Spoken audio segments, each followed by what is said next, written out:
BJP জিন্দাবাদ, BJP জিন্দাবাদ।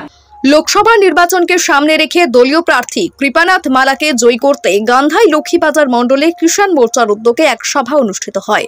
উক্ত সভায় কৃষকদের স্বার্থে নরেন্দ্র মোদীকে ফের প্রধানমন্ত্রী করতে বিজেপি প্রার্থীকে জয়ী করতে এলাকার সকল কৃষকদের এগিয়ে আসার আহ্বান জানিয়ে বক্তব্য রাখেন কিষাণ মোর্চার মণ্ডল সভাপতি দেবজ্যোতি দে, মণ্ডল প্রভারী অমিত নাগ, জেলা সম্পাদক জয়দীপ চৌধুরী প্রমুখ।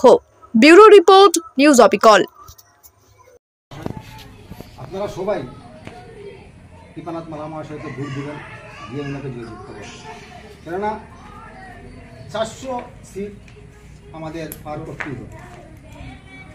400 সিট আমাদের ভারতীয় জনতা পার্টি এবার হবেই সেটা, কিন্তু আমরা চাইছি আমাদের কৃপানাথ মালা মহাশয় দেখে 400 পার করবে, 401 হবে।